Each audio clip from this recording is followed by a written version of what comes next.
Hello everyone, welcome back to my channel. पिछले part में आप लोगों ने सुना था, लैंजन ने पूछा था विंग, तुमने छत को इस तरह का क्यों सजा के रखा है। विंग का मन था वो लैंजन के साथ सारी बातें शेयर करे। विंग कहता है, मैं एक माफिया हूँ, अगर मैं उदास होता हूँ तो मैं छत पर यहाँ आ जाता हूँ। यहाँ आने के ये सारे लाइट, मिनी लाइट्स, सारे सजावट देख के मुझे बहुत खुशी मिलती है। मैं यहाँ जब तक चाहे रह सकता हूँ। ज़्यादातर लोग अपसेट होने पर अकेला घंटों अपने आप के साथ बिताता है, और वो भी घर से बाहर। पर मैं नहीं कर सकता क्योंकि मैं एक माफिया हूँ। बिना गार्ड की एक सेकंड भी नहीं रह सकता। एक यही जगह है जहाँ पर मैं अकेला जब तक चाहे रह सकता हूँ और खुद के साथ अकेला टाइम बिता सकती हूँ, और यहाँ मेरे अलावा और कोई नहीं आ सकता।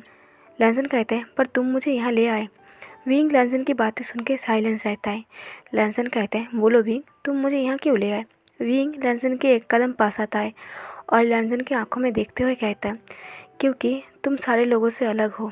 लैंजन भी विंग की तरफ एक कदम बढ़ाते हुए कहता है, क्यों विंग, मैं सबसे अलग कैसे हूँ। विंग नज़र हटाते हुए कहता है, बस अलग हूँ, मुझे पता नहीं कैसे। विंग नज़र चुराते हुए कहता है, हमें अभी यहाँ से जाना होगा। विंग के दिल में कुछ भारी जैसा महसूस हो रहा था।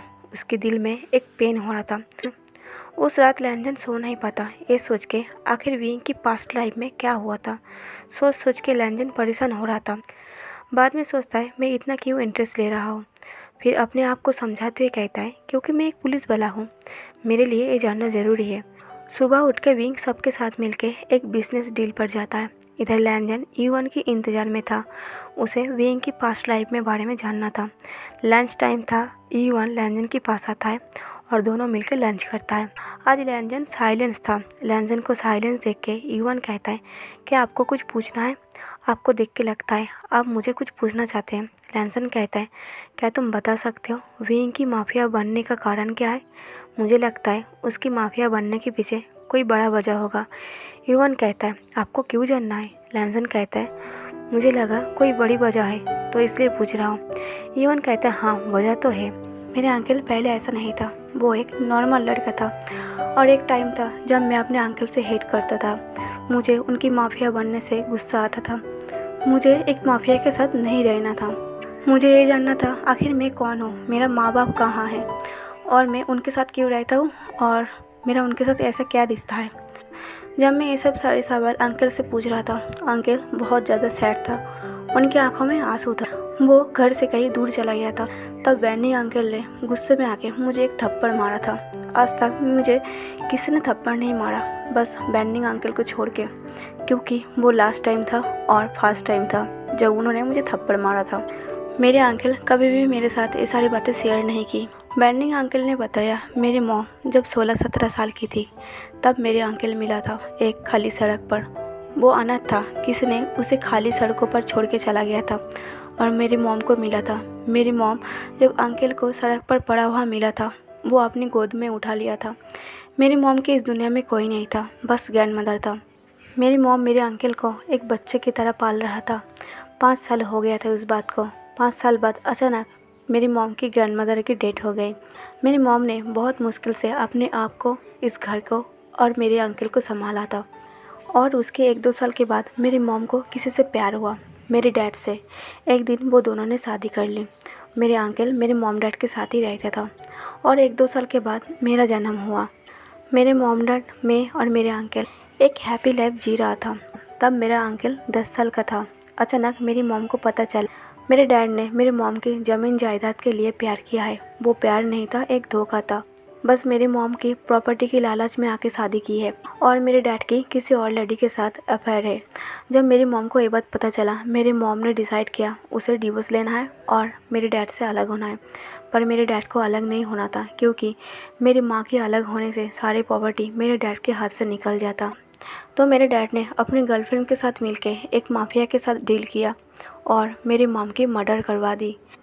मेरी माँ के चीखने की आवाज़ सुन के जब अंकल रूम से बाहर आई, तब तक वो माफिया जा चुका था, और मेरे डैड और मेरे डैड की गर्लफ्रेंड बाहर हंस रहा था मेरी मॉम की मौत पर। मेरे अंकल ने कुछ सोचा नहीं, बस उसे ये लगा कैसे भी करके मुझे सेव करना है। वो खिड़की से कूदकर मुझे लेके भाग गया।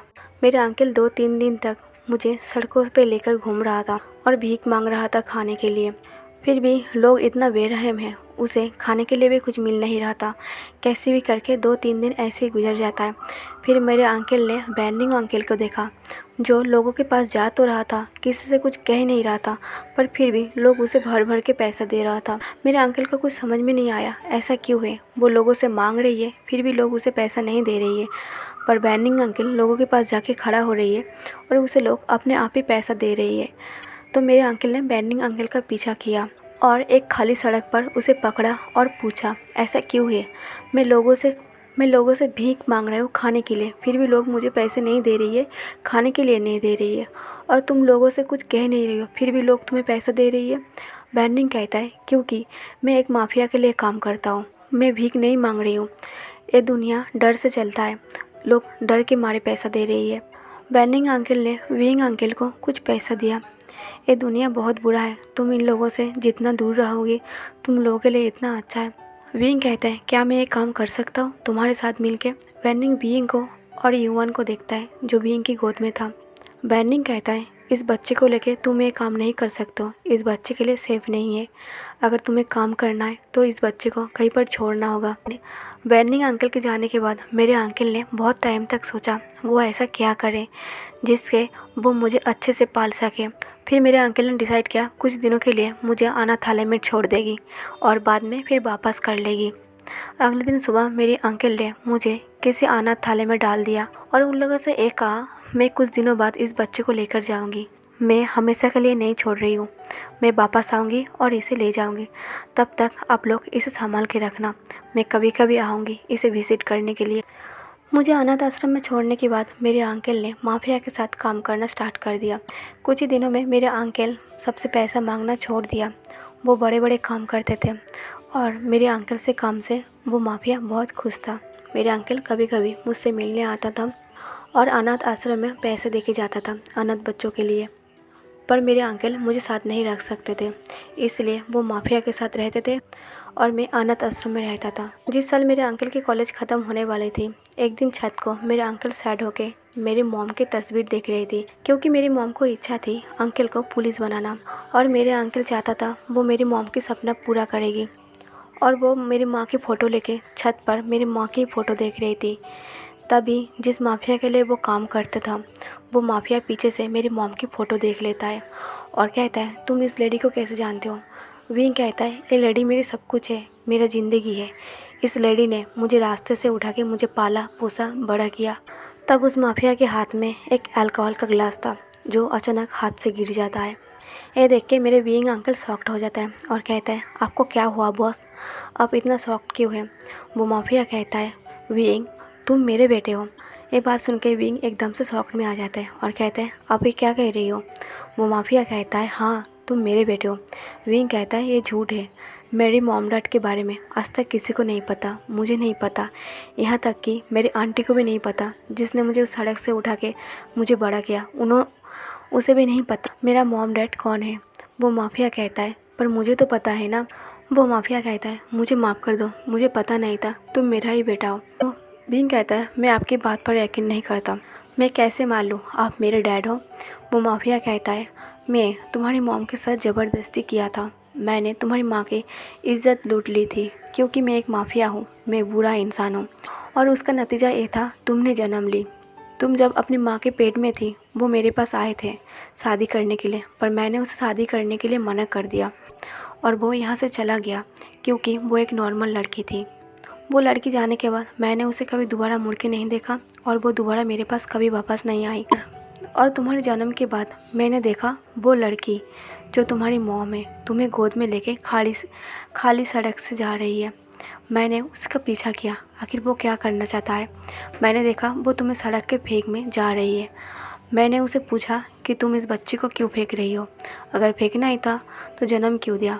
वो लड़की कहता है, ये बच्चा मेरे पेट में आ गया था और डॉक्टर ने कह दिया था मैं इसे गिरा नहीं सकती, मैं एक नॉर्मल लड़की हूँ, मुझे भी अपनी ज़िंदगी जीना है, तुम्हारी गलती की सज़ा मैं क्यों भुगतूँ, मुझे भी शादी करना है, अपना घर बसाना है, अगर ये बच्चा मेरे साथ में रहेगी तो मैं शादी कैसे कर लूँ, मैं तुम्हारी गंदे खून को अपने साथ क्यों रखूं। वो लड़की तुम्हें खाली सड़क पर छोड़ के चला गया था सिर्फ इस वजह से क्योंकि उसे शादी करना है। अगर तुम साथ में रहे तो शायद उसे कोई शादी नहीं करेगा, क्योंकि वो अनमैरिड था और उसे कोई शादी नहीं करेगा अगर वो एक बच्चे की माँ है तो विंग कहता है तो आपने फिर क्या किया? तब वो माफिया कहता है मैं एक बुरा इंसान था, मैं भी तुम्हें उस खाली सड़क पर छोड़ के चला गया था। फिर मैं जब घर में आया तो मुझे चैन नहीं मिल रहा था। मैंने मेरे एक लोग को भेजा था देखने के लिए तुम अभी भी वही पड़ा हो या नहीं, या फिर तुम्हें कोई उठा के लेके गया।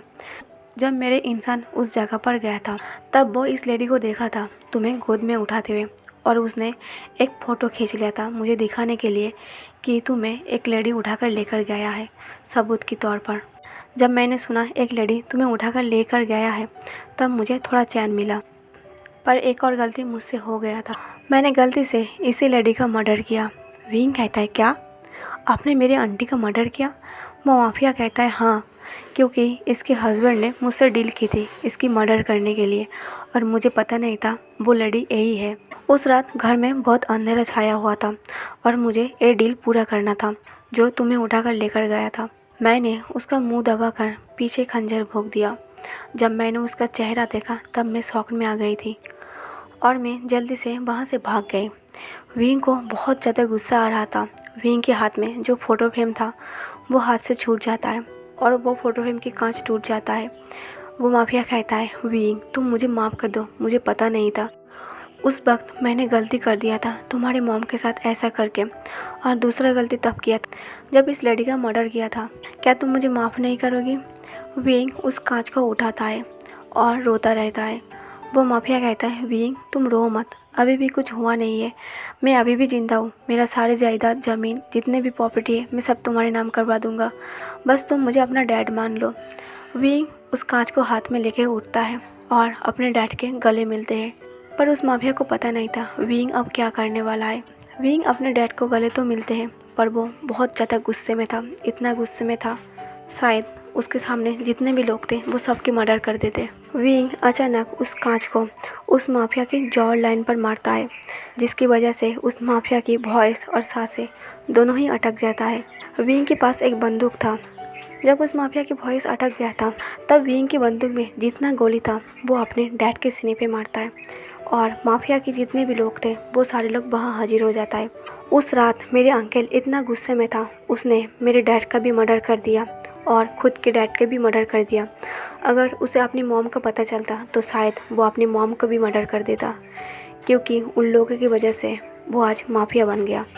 तब से मेरे अंकल एक माफिया बन के रह गया और मैं चाहता हूँ पुलिस बन के उसे गिरफ्तार करके उसे एक नई ज़िंदगी दूँ पहले की तरह। मैं उसे पहले की तरह नॉर्मल देखना चाहता हूँ। ये सारी बातें सुन के लैंसन की आंखें नम हो जाता है। युवन कहता है आप बताओ इतना सब कुछ होने के बाद वो माफिया नहीं बनेगा तो और क्या बनेगा? मेरे अंकल को अपने आप पर गुस्सा आता है क्योंकि वो एक माफिया का बेटा है। मेरे अंकल जब भी अपनी पास्ट लाइफ को याद करते हैं वो बहुत गुस्से में आ जाता है। वो अपने आप से नफरत करता है क्योंकि मेरे अंकल ये सोचता है उसके शरीर में जो खून बह रहा है वो खून एक गंदे इंसान की है और शायद उसने माफिया का रास्ता चुना, माफिया उसके खून में ही लिखा है। पर मैं जानता हूँ ये सच नहीं है। उसकी माफिया के अंदर एक अच्छा इंसान छुपा है जो अपने आप से बहुत नफरत करता है और मैं चाहता हूँ कि वो अपने आप से प्यार करे। आपको पता है मेरे अंकल को किसी से प्यार हुआ था पर उसे कभी बताया नहीं वो उससे प्यार करता है। लैंसन कहता है ऐसा क्यों, उसने कभी बताया क्यों नहीं? युवन कहता है क्योंकि मेरे अंकल को डर था, क्योंकि वो जिससे भी प्यार करता है वो उनसे अलग हो जाता है और वो एक माफिया है। अगर दुश्मनों को उसकी कमजोरी पता चलेगा तो मेरे अंकल को नहीं उसकी कमजोरी को हट करने के लिए सोचेगा। उसकी जो पर्सन कमजोरी है उस पर्सन को चोट पहुंचाने की कोशिश करेगा। इसलिए मेरे अंकल हर उस इंसान को अपने आप से दूर रखता है वो जिससे प्यार करता है, और मेरे अंकल जिससे प्यार करता है वो इंसान मेरे अंकल से नफरत करता है और वो एक दिन अचानक गायब भी हो गया। लैंसन कहता है वो इंसान नफरत क्यों करते थे विंग को? युवन कहता है क्योंकि वो अच्छा इंसान नहीं था उसके हिसाब से, और मेरे अंकल कभी अच्छा बनने की कोशिश भी नहीं की क्योंकि मेरे अंकल को लगता है वो उस इंसान के लायक नहीं है। और उस इंसान के गायब होने से एक तरफ से मेरा अंकल बहुत खुश था। युवन कहता है आई होप आपको सारे सवालों का आंसर मिल गया। अभी आप आराम करो, मैं आपसे बाद में मिलता हूँ। विंग पूरा दिन अपने काम में बिजी रहने के बाद शाम के टाइम हॉस्पिटल में जाता है सुसे से मिलने के लिए। विंग कहता है, सुसे सॉरी, मुझे उस दिन गुस्सा आ गया था। आई होप तुम इस बात को समझोगी। सुसे कहता है, बॉस मुझे पता नहीं था आप गुस्सा हो जाएंगे। आप एक दुश्मन के लिए मुझे गोली मारेंगे। हमने कई दुश्मनों के ऊपर हाथ उठाया, आपको बिना कहे मारा पीटा कुछ भी किया, पर तब तो आप गुस्सा नहीं होते थे। पर इस पुलिस वाले की बात अलग है। विंग कहता है, सुसे ऐसी कोई बात नहीं है, बस वो मेरे कॉलेज फ्रेंड है इसलिए। विंग कहता है, मैंने डॉक्टर से बात की है, कल तुम्हें डिस्चार्ज मिल जाएगा, तो तुम घर में कुछ दिन रेस्ट करके वापस काम पर आ जाना, और जो भी ज़रूरत है बैंडिंग से कह देना, वो तुम्हारी हेल्प कर देगी, ओके। विंग हॉस्पिटल से चला जाता है। विंग सुसे से मिलने के बाद घर वापस आता है और लैंजन से बिना मिले ही अपने रूम में चला जाता है। विंग अपने काम में बिजी रहने लगा था। वो अब लैंजन के रूम में नहीं जाता था। घर आने की बात और घर से बाहर जाने की बात वो मेट से पूछ लेता था, लैंजन कैसा है, और घर से जाने के बाद ये कह के जाता था लैंजन का ख्याल रखना। पर लैंजन को विंग की इंतज़ार रहता था, पर विंग लैंजन को इग्नोर करता था। लैंजन सिर्फ विंग को घर वापस आते ही और जाते ही देख पाता था। अब इस बात को 5 से 6 दिन हो गया था। सुसे भी काम पर आ गया था। एक दिन रात को लैंजन डिनर करके विंग की इंतज़ार कर रहा था, पर काफ़ी रात होने के बाद भी विंग अब तक घर नहीं लौटा था। लैंजन रूम से बाहर आता है और उस मेट से कहता है, विंग जब भी आए उसे मिलने के लिए बोल देना, मैं उसका वेट कर रही हूँ। रात की 1 बजे विंग घर आता है। जैसे विंग घर आता है, वो घर की मेट विंग के सामने हाजिर हो जाता है। विंग उस मेट से पूछता है, क्या लैंजन और ईवन ने डिनर करके सो गया है। वो मेट कहता है, ईवन को मैंने चेक किया है, वो डिनर किया है और सो भी गया है, पर वो पुलिस वाला आपके घर आने की वेट कर रही है। विंग कहता है, पर क्यों। वो मेट कहता है, पता नहीं, शायद कुछ कहना है।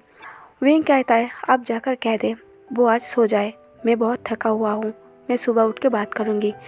विंग का मूड ठीक नहीं था, इसलिए बिना डिनर के ही सीधा अपने रूम में चला जाता है और वो मेट लैंजन को जाके ये कह देता है वो आज सो जाए, सर थका हुआ है, सुबह आके बात करेगी।